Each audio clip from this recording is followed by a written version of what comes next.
ሰላም ሰላም እንዴት ናችሁ? እግዚአብሔር ይመስገን። ዛሬ የምናየው ስለ ገንዘብ ችግር መነሻ ነው። ዛሬ የገንዘብ ችግር መነሻ ዛሬ በገንዘብ ችግር ውስጥ ከሆንክ ምናልባትም ችግሩ የጀመረው ዛሬ አይደለም። ከአንድ ዓመት ከሶስት ዓመት ወይም ከ10 ዓመት በፊት ያደረከው አንድ ውሳኔ ዛሬ እየከፈልከው ያለ ዋጋ ሊሆን ይችላል። ሰዎች ብዙ ጊዜ እድል አልነበረኝም ይላሉ።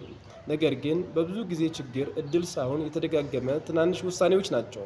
በዚህ ቪዲዮ ውስጥ ያለፉት ውሳኔዎች ዛሬ ያለህበት የገንዘብ ሁኔታ እንዴት እንደፈጠሩ እና ከዛሬ ጀምሮ የተሻለ ነገር እንዴት መገንባት እንደምችል እናያለን። ክፍል አንድ ህይወት የውሳኔ ውጤት ነው። ሁላችንም ዛሬ ያለንበት ቦታ በአንድ ቀን አልተፈጠረም። የገንዘብ ስኬት ሆነ የገንዘብ ችግር በቀስታ የሚገነባ ነው። ለምሳሌ የደሞዝህ ሁሉም በወር ማጠናቀቅ፣ ቁጠባ መዘንጋት፣ ያልተፈለገ ዕዳ መውሰድ፣ ክህሎት ማሳደግ፣ ማስተዋል አለመስጠት። እነዚህ በዚያን ጊዜ ትንሽ ነገሮች የሚመስሉ ነገር ግን ከዓመታት ሲያልፉ ትልቅ ውጤት ያመጣሉ። አንድ ዛፍ እንደሚያድግ ነው። ዛሬ የምታደርገው ፍሬ ከዓመታት በፊት የተዘራ ዘር የተነሳ ነው። ገንዘብ ህይወታችን እንዲህ ነው። ሰዎች ወደ ገንዘብ ችግር የሚወስድ ሶስት ዋና ውሳኔዎች። ወዲያውኑ ደስታ ከወደፊቱ ጥቅም በላይ ማስቀደም። ብዙ ሰዎችን ዛሬ ደስ የሚያሰኛቸው ነገር ይመርጣሉ።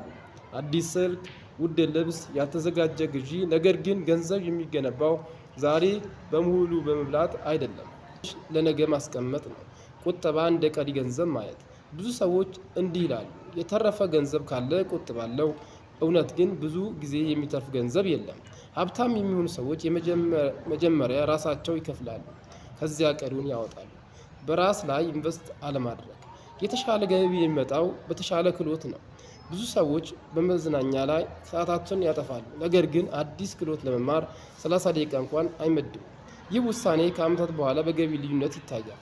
ክፍል 3 መልካም ዜናው ምንድን ነው? ያለፉት ውሳኔዎች ዛሬ ሊፈጥሩ ይችላሉ፣ ነገር ግን ዛሬ የምታደርገው ውሳኔዎች ደግሞ ነገን ይፈጥራሉ። ይህ በጣም አስፈላጊ ሀሳብ ነው፣ ምክንያቱም ያለፈ መቀየር አንችልም፣ ነገር ግን ዛሬን መቀየር እንችላለን።